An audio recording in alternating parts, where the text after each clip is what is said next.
आदाब नाजरीन, आप सभी का इस्तकबाल है मुल्क की बात में। मैं हूं आपके साथ शैलजा त्यागी। खबरें शुरू करने से पहले एक नजर सुर्खियों पर।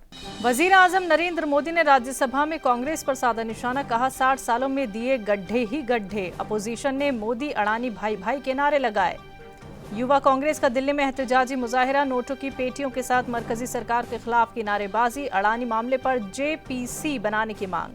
दिल्ली सरकार पर लगा बीजेपी की जासूसी का इल्जाम, एसजी विनय सक्सेना ने सीबीआई को केस दर्ज करने की दी इजाजत। मनीष सिसोदिया की गिरफ्तारी की मांग। और मसाजिद में खवातीन के नमाज पढ़ने का मामला पहुंचा supreme court. All India Muslim personal law board ने कहा मस्जिद में नमाज पढ़ सकती हैं खवातीन। खबरों की शुरुआत करते हैं। वजीर आजम नरेंद्र मोदी ने राज्यसभा में अपने खिताब के दौरान कांग्रेस पर जमकर निशाना साधा। क्या कुछ कहना है उनका, आइए आपको सुनवाते हैं। कल खड़गे जी शिकायत कर रहे थे कि मोदी जी बार बार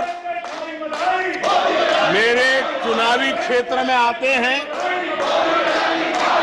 वो कह रहे थे मोदी जी कलबुर्गी आ जाते हैं। मैं जरा खड़गे जी को कहना चाहता हूं, मैं आता हूं उसकी शिकायत करने से पहले ये भी तो देखो कि कर्नाटका में 1,70,00,000 जनधन बैंक अकाउंट खुले हैं। इतना ही नहीं, उन्हीं के इलाके में कलबुर्गी में 8 लाख से ज्यादा जनधन खाते खुले हैं।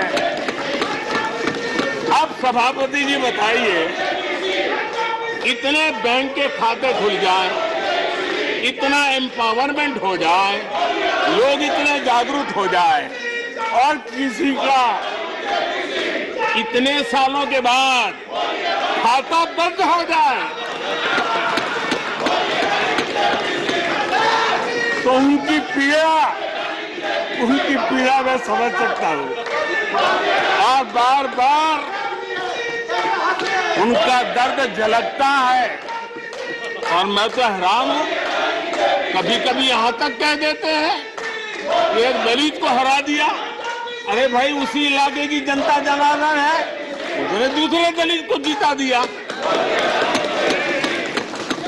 अब आपको जनता नकार दे रही है, आपको हटा रही है, आपका खाता बंद कर रही है और आप रोना यहां रो रहे हो। भारतीय युवा कांग्रेस ने दिल्ली वाक़े शास्त्री भवन के सामने अडानी मुद्दे को लेकर एहतजाजी मुजाहिरा किया। इस दौरान मुजाहिरीन ने अडानी ग्रुप पर हिंडनबर्ग की ओर से लगाए गए इल्जामात पर जेपीसी बनाने की मांग की है। अनोखे अंदाज में मुजाहिरीन ने नोटों से भरी पेटियां लेकर मरकजी हुकूमत के खिलाफ अपना एहतजाज दर्ज कराया।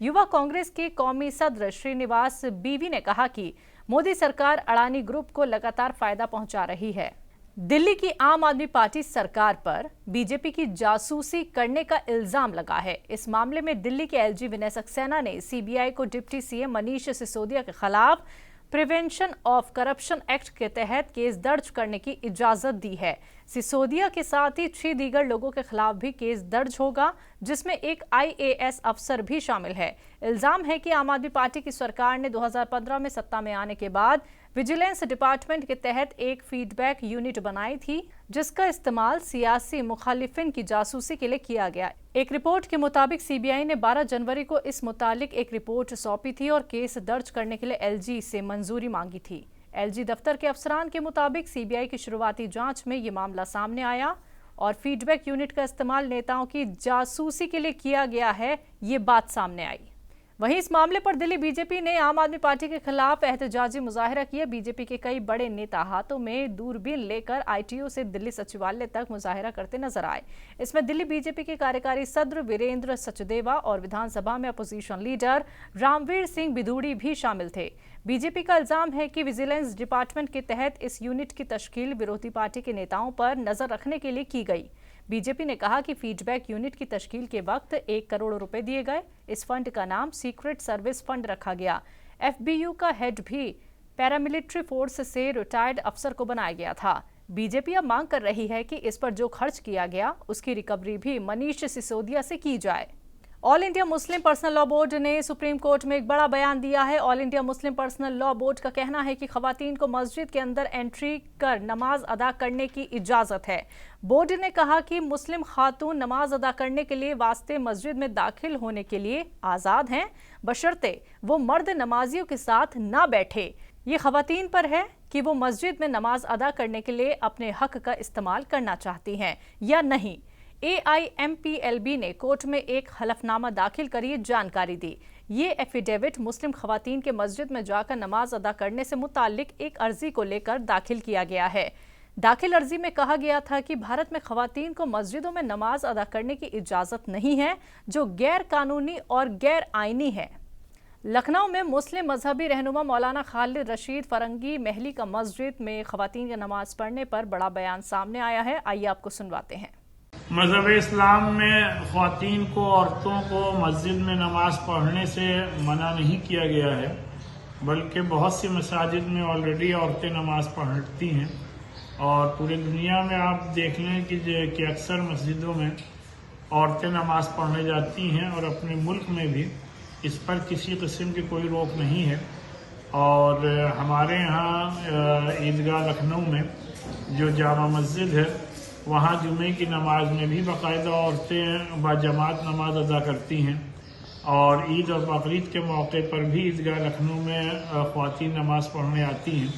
तो इस सिलसिले में all India Muslim personal law board ने जो एफिडेविट कोर्ट में दायर किया, उसमें बिल्कुल ही वाजिब और सही बात लिखी है कि औरतों को नमाज पढ़ने से मस्जिद में कभी भी मना नहीं किया गया है। रांची एम्बार्केशन पॉइंट से आज़मीन ए हज की रवानगी का सिलसिला शुरू किए जाने की खबर से झारखंड के मुसलमानों में बेहद खुशी है।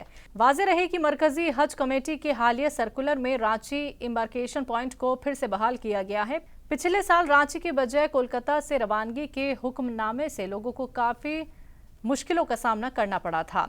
इस सर्कुलर के जरिए हज के ताल्लुक से सहूलत फरहमी का लोगों ने शुक्रिया अदा किया है। साथ ही हुकूमत हिंद से हज इखराजात में कमी का मुतालबा किया। बहुत खुशी की बात है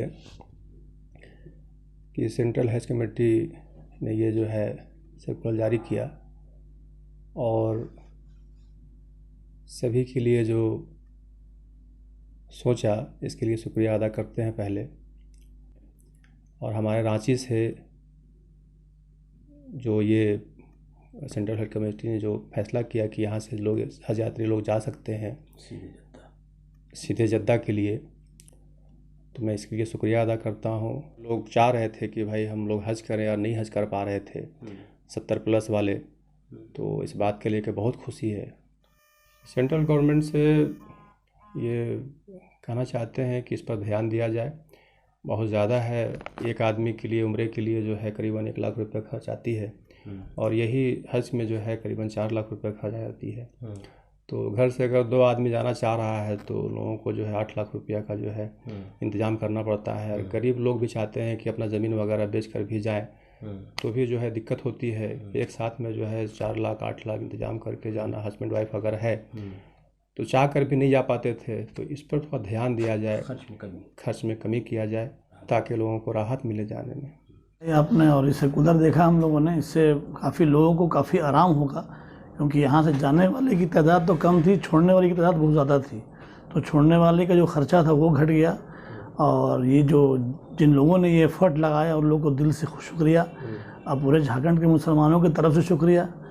और खुशी की बात है कि आने वाले वक्त में लोगों को बहुत आसानी से अपने ख्वाब को पूरा कर सकेंगे कम खर्चे में इंशाअल्लाह। ये अच्छी बात है कि फ़्लाइट रांची से बिल्कुल डायरेक्ट जाएगी जद्दा, जिससे जाने वालों को भी काफ़ी आसानी होगा। सामान वामान का यहाँ वहाँ करना पड़ता था, जो आसानी से अब एक बार यहाँ दीजिएगा वहाँ मिलेगा इंशाअल्लाह। खुशी की बात है।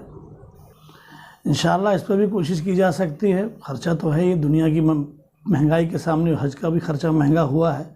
सरकार से भी गुजारिश है कि इस पर ध्यान दे। जैसे पहले कुछ सब्सिडी वगैरह थी, इंशाअल्लाह कुछ किसी तरह से कोशिश किया जाए कि सब्सिडियाँ वगैरह फिर से शुरू हो, खर्च कम हो, जिस वजह से खर्च कम लगे। वक्त एक छोटे से वक्फे का।